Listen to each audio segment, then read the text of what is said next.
On dit souvent que la musique adoucit les mœurs, mais s'il vous arrive d'écouter de la musique en travaillant et surtout si vous êtes dans des bureaux, pas sûr que toutes les personnes qui vous entourent là en soient foncièrement persuadées, hein. Et pourtant, ce mécontentement pourrait ne pas être totalement justifié, en tout cas sur le fond, car en fait, si vous écoutez de la musique appropriée, vous travaillerez bien plus efficacement. Alors pourquoi cela marche? C'est ce que je vous propose d'évoquer avec vous dans cette vidéo aujourd'hui. Bonjour, je suis Alain Schulz, créateur de Entreprenez-vous.com et activateur de vos nouveaux réflexes en efficacité personnelle et entrepreneuriale. Donc dans mon ancienne vie, et oui, avant de créer Entreprenez-vous, j'ai eu une autre vie. Oui. Donc dans mon ancienne vie, il était fréquent de voir dans les bureaux des personnes en train de travailler avec des écouteurs. Et en tant que manager, cela m'a toujours interpellé. Je me disais que cela n'était vraiment pas très sérieux et qu'elles avaient certainement mieux à faire. Dans un sens, j'avais raison, pour le côté un peu, on va dire, sauvageon, car s'isoler avec des écouteurs peut couper l'envie aux autres collègues de venir converser, d'échanger. Soit.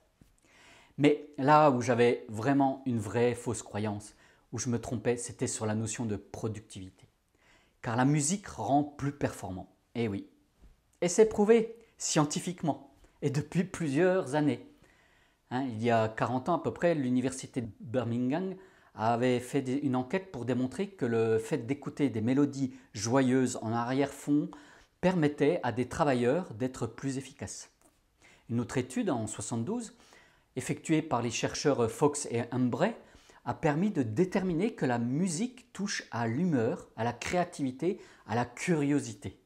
Elle attise le potentiel des travailleurs. D'ailleurs, ceux qui travaillent avec des écouteurs dans les oreilles sont plus performants que les autres. Donc vous voyez pourquoi ma croyance d'avant est en train d'exploser. Oui. Et simplement parce que tout est question d'hormones. Et oui, un peu de dopamine et hop, ça repart.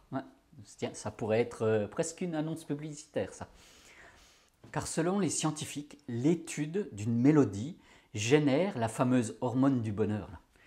Comme l'explique Amit Sood dans le New York Times, la musique améliore votre humeur et influence votre travail.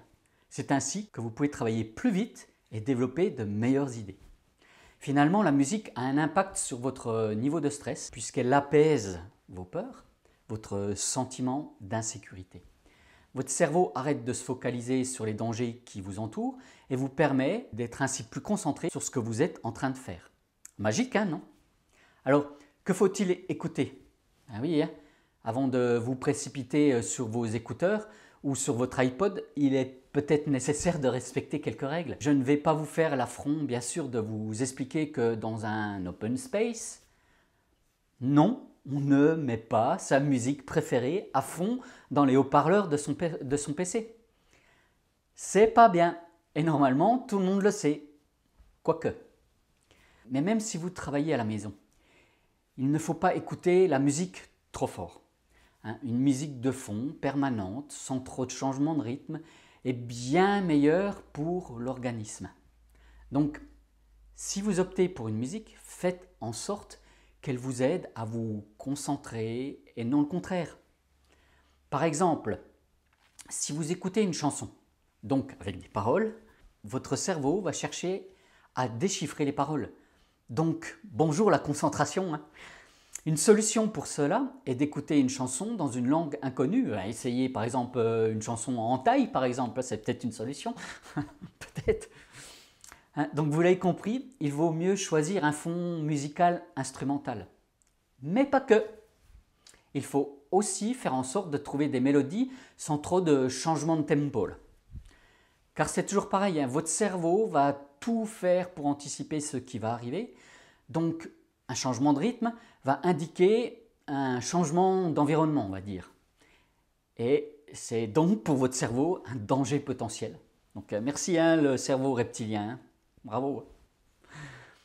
Un dernier point, faites aussi des cures de silence. Il faut en tout cas alterner les types de mélodies que vous écoutez. Tout est lié à vos temps forts et vos temps faibles, donc à vos biorhythmes ou ce qu'on appelle les rythmes circadiens. Quand vous avez besoin d'un petit coup de pouce pour reprendre de l'énergie, faites en sorte de trouver des musiques avec plus de rythme, plus de punchy là. Et pour vos moments de concentration forte, prenez des fonds sonores beaucoup plus calmes. Si vous voulez en savoir plus sur tout cela, je vous préconise d'aller faire un petit tour sur le site quartz.com et regarder l'étude La musique, une aide à la productivité menée en 1972 par M. Fox et M. Ambray. Alors, vous allez me dire qu'est-ce qui fonctionne? Oui, quel type de musique devez-vous choisir? Par exemple, le jazz, c'est bien, car c'est souvent instrumental, un peu comme la musique classique. Un peu de Bach, personnellement, moi cela me correspond bien.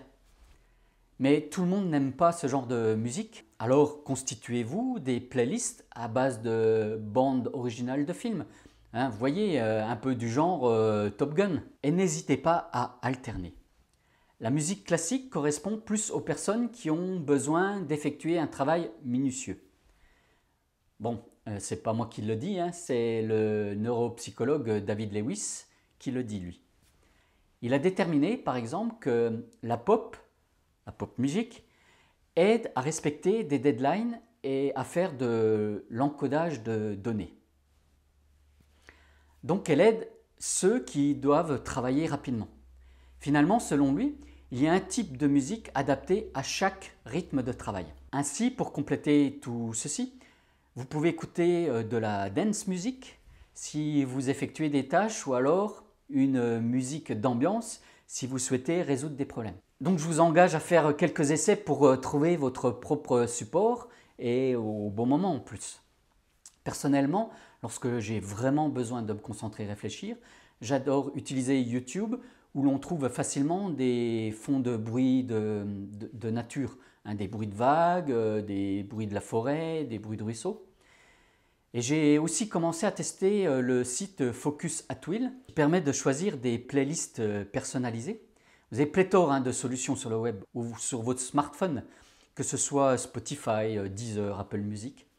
Tous offrent des moyens de vous construire vos playlists de concentration.